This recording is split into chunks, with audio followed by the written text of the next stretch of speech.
Okay, so here we are at TinkerCAD Activity 1.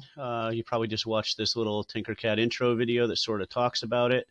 And look, to log in the first time, there's a shortcut here to the TinkerCAD site, but you could also just pop open a new tab and type in TINKER, and it'll probably guess that you're looking for TinkerCAD. And click on there. So rather than start tinkering or join your class, say join now up here in the top right corner.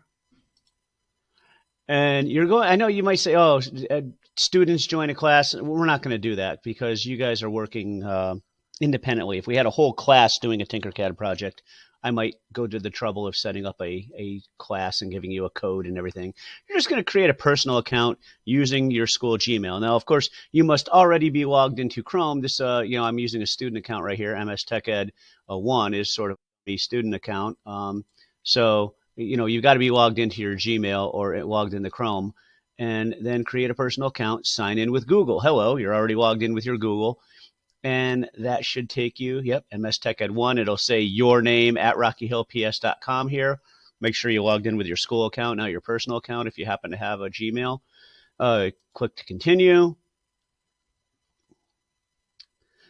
And right here on the main page, if you click create a new design,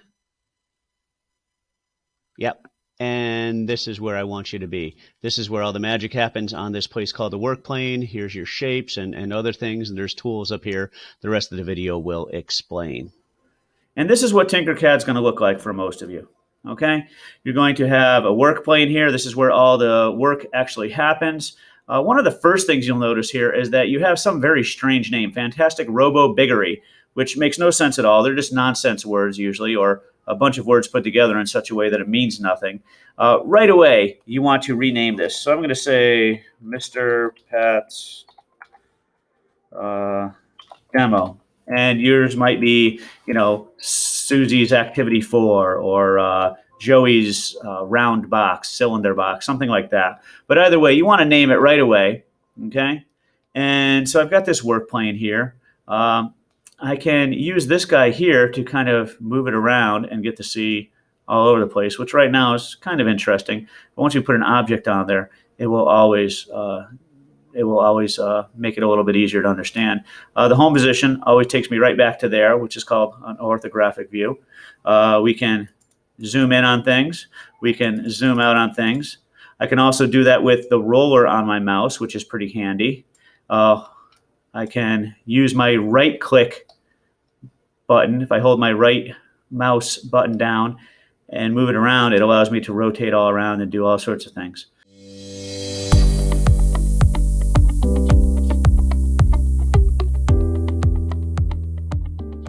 So that's my work plane. Over here on the right, you should have basic shapes.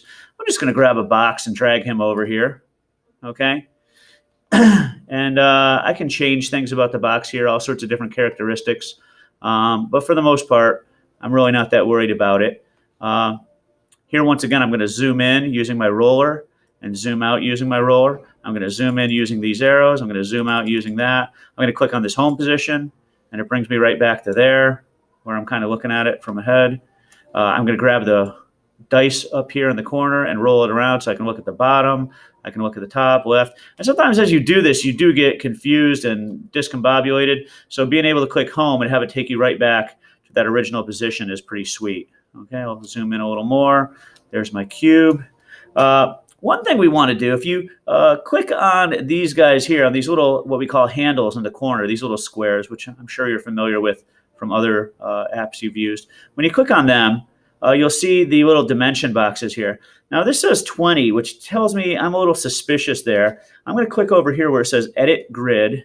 Aha, it's in millimeters. Now I live in the United States, so I'm going to switch it to inches and click Update Grid. And now when I click on those, it's going to give me a fraction of an inch.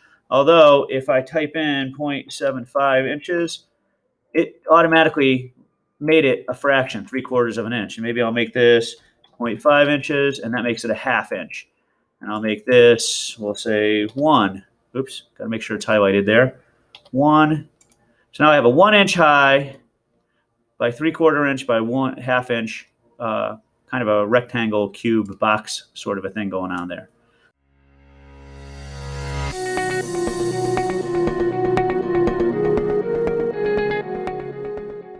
All right. Another thing you might know is when you click on things, oops, let me move this a little bit. When you click on things, see this little black arrow that's kind of almost like a little party hat, like a birthday hat on the thing? That guy allows you to lift it up or down, straight, wherever it's living. So that's kind of a neat tool to know about. Right now, part of that's below my work plane. There it would be if I'm looking straight at it. You can kind of get that sense of there. And I can pull this guy up. And you can kind of see there's dimensions down there. It's telling me that I'm 1/8 of an inch below the surface of that work plane. Drag it up until it says 0, which means it's totally flat there. So just a bunch of different things that are going to allow you to maybe move things around a little bit easier, label things. As I said, you want to make sure that you name things. You want to make sure your grid is in inches, okay? You want to click on your thing and make sure that you're able to change some dimensions here. Just practice clicking on some of those and changing the numbers there. They can stay in decimals, but when it's an easy decimal to move to a fraction, they'll move it to fractional. Practice moving it up and down, play around with your dice here, and just kind of get a feel for how you move objects around and how you manipulate things in this world. You're going to be spending a lot of time here. Home is always your friend. It brings you right back to where you started. And yeah, you know what? That's probably enough for right now. And you're going to watch another tutorial another teacher made that's going to go into some details. Some of those details are things you might not even use, but it's always good to at least be introduced to a lot of information about a new app when you're learning how to use it. So you can start this, and when you think you're done, you can see your teacher to get signed off and move on to number 2, where you'll begin doing some videos that are instructional that will show you some very good tips. And then you'll do some interactive tutorials where if it says, make this thing larger, you'll actually make this thing larger. If it says duplicate this thing, you'll actually duplicate this thing.